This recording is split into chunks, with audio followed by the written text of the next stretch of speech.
Môj striko pracoval ako poštový úradník tu v Tatranskej Lomnici a ja som ako bola vyučená cukrárka, tak on hovoril, že zoberie ma do Tatier, že tu budem mať možnosť pracovať a ukázať, čo viem, čo som sa naučila doma. V 58. roku, keď som sem prišla, sa mi to veľmi páčilo. Pekne chodili servírky oblečené, kuchári boli veľmi pekne oblečení a ja som pracovala v kuchyni ako studená kuchárka. Bola som nadšená, že je to pekné, nové, ľudia tu boli uslužní, pán riaditeľ takisto a prijali ma veľmi dobre, že ja som tu bola šťastná celý život a žili sme tu jak jedna rodina. Pomáhali sme si. Keď sme skončili večer, samozrejme unavení, nožky sme vyložili na stoličky, dali sme si nejaký drink, porozprávali, alebo večer v bytovke sme bývali Dinda 1, tam sme bývali zamestnanci. Veru, že večer sme si doniesli lavičky vonku, stoličky, sadli sme si a taká družná debata, rozprávanie, žiadne nie hulákanie, alebo že by niekto si bol viacej vypil, alebo čo. Manželia chodili nám pozerať na deti, na prvé, na druhé, na tretie poschodie, lebo to sme boli kuchári, čašníci, hej, to sme bývali v jednej bytovke a takto sme sa znášali potom nielen doma, v súkromí, ale aj tu na pracovisku. Sme si išli vo všetkom ústretí a s radosťou sme išli aj do práce a keď bolo treba niečo viacej pomôcť, že bola nejaká akcia, že z tej druhej smeny veľmi radi sme prišli vypomôcť na tie 2 hodinky, 3 hodinky. Pomohli sme a oni potom nám to vrátili. Takže tie medziľudské vzťahy boli celkom iné, také vrúcne. Mala som odísť, keď Grand bol v renovácii. Vtedy ma pán riaditeľ zase ten hotel, no neviem teraz momentálne, Uran, potrebovala, poznal ma, že som cukrárka a tam sa otváral hotel nový, keď boli majstrovstvá sveta v lyžovaní. Ma veľmi prosili, aby som išla tam, tak som šla. A mne tam bolo veľmi dobre. Bola by som sa vrátila tam naspäť, lenže chlapček mi ochorel, ja som musela ostať doma. A tak ma potom volali tu naspäť do Grandu, do baru. Tak zase som len prišla do baru. Ale to chýbali len 4 roky. Ale ináč celý život mám tu odrobené. Potom, keď manžel mi zomrel, zase ma len zavolali sem naspäť. A ja som bola rada, že som medzi dobrými ľuďmi a medzi mojim obľúbeným Grandom. Poprvé, boli tu dobré vzťahy. Po druhé, tu som mala manžela, tu som sa s ním zoznamila. On tu pracoval v jedálni ako hlavný čiašník a ja ako cukrárka. Potom som prešla do obsluhy, robila som 12 rokov a tak ma pán riaditeľ donútil do cukrárni a zase som len pracovala v cukrárni. A keď trebalo, išla som pracovať aj do baru ako kuchárka. A mne sa to veľmi páčilo. Podnik ma potreboval, bol so mnou spokojný a ja tiež ako celá rodina sme boli spokojní. No, skoro 2 roky ma obchádzal môj manžel, ja som nechcela nikoho. Poviem vám pravdu, mala som dosť napadníkov, ale potom ako si padla tá iskra a slovo dalo slovo a dali sme sa spolu, zobrali sme sa v 60. roku. Pán riaditeľ chcel, že by ako prvá svadba zamestnancov, aby sme mali tú svadbu, ale ja som mala dosť veľkú rodinu doma v Krompachoch a manžel v Medveďove. Takže sme to volili doma. Takže to tak dopadlo, že doma sme mali aj v kostole, čo niekedy tomu bránili, ale mali sme.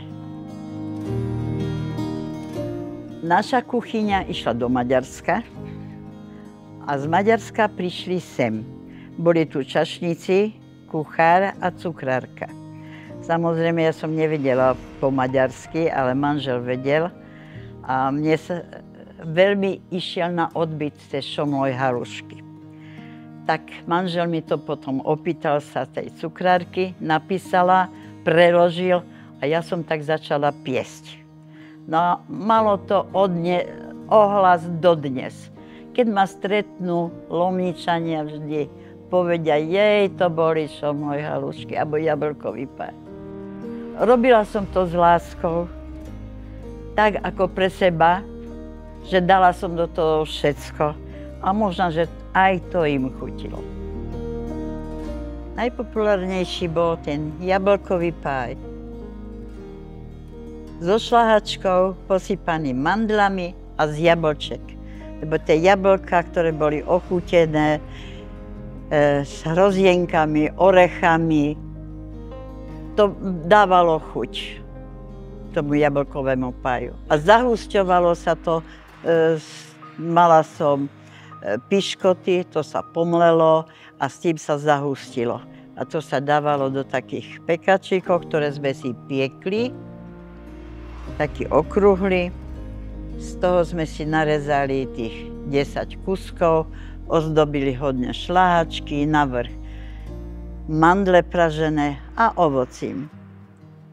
To bol jablkový páj, ktorý mal stále cvenk.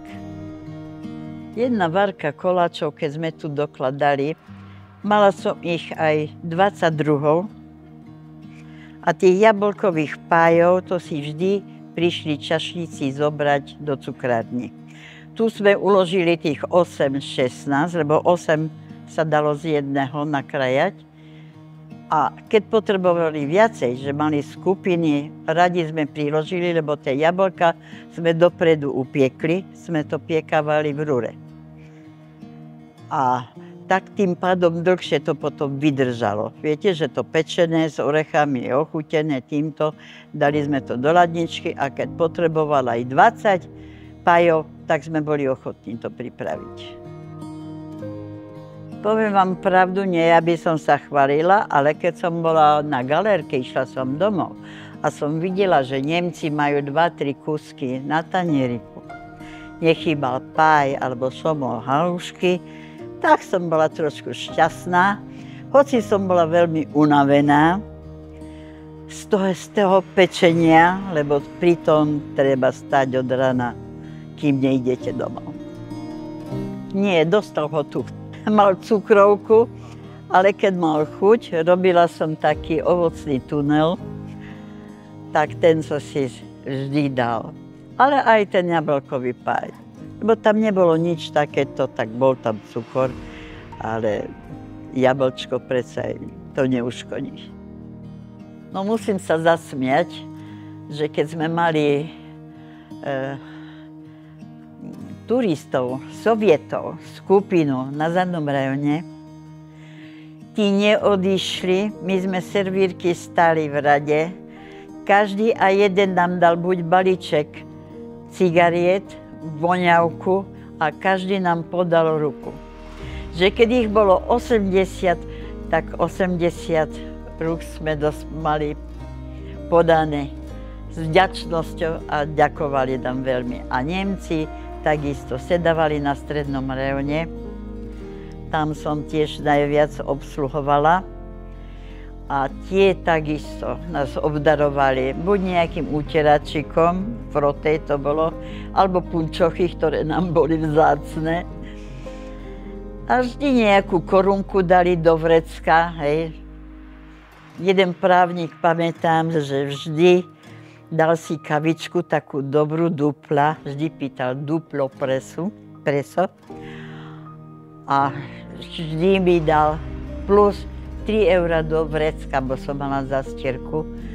Nie 3 €, 3 koruny. Vždy.